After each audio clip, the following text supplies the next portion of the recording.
Eva, Oui. c'est l'heure de zapping du lendemain après la journée. On retient la nuit. Oui. Quel programme vous nous conseillez? Quel thème les réunit? Eh bien, réponse avec Jean Ferrat cette fois-ci.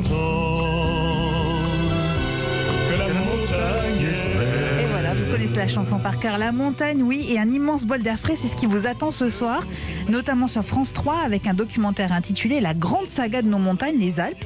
Près de 2 heures d'archives et de témoignages pour comprendre comment les Alpes, qui a été longtemps un territoire ignoré de la République, c'était il y a un siècle, est devenu peu à peu un espace prisé. La construction du tunnel du Mont Blanc, évidemment inauguré en 65, a permis l'essor économique des vallées et des stations de ski.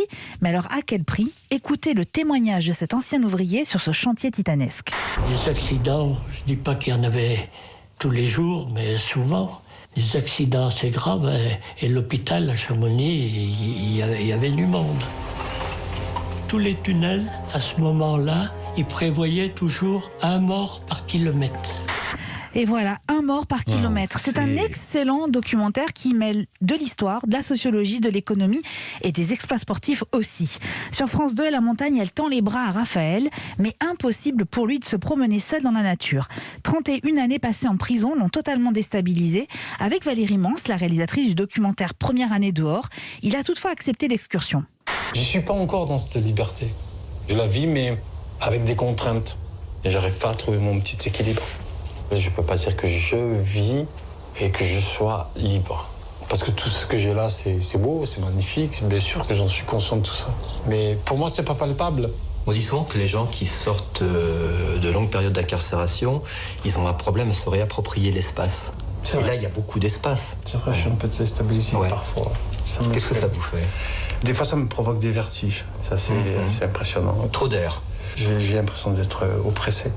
Et la réalisatrice a suivi 3 hommes lors de leurs premiers mois loin de la prison. Avec pudeur, elle les filme dans ce difficile chemin de la réinsertion. C'est extrêmement intéressant. Et pour finir, direction les montagnes, toujours, où la neige commence à tomber. L'heure pour les animaux de constituer les réserves en prévision des semaines d'hiver. Un insecte a tout prévu, mais quel insecte selon vous? Le bourdon, mais non. Non, Bah c'est non, pas un petit c'est un bourdon. casou, c'est le truc pour faire le petit bonhomme en mousse. Oui, on dirait, mais c'est pas ça. C'est une petite coccinelle. C'est une petite Trop mignon. Mais oui, et c'est l'héroïne du 2e volet du film d'animation Minuscule. Une coccinelle qui va se retrouver expédiée en Guadeloupe. Alors à elle de retrouver le chemin des Alpes. C'est un film absolument merveilleux que je vous recommande grandement à regarder avec vos enfants, où les personnages animés s'incrustent dans de vrais décors. Alors je récapitule. La grande saga de nos montagnes, c'est sur France 3 à 21h05.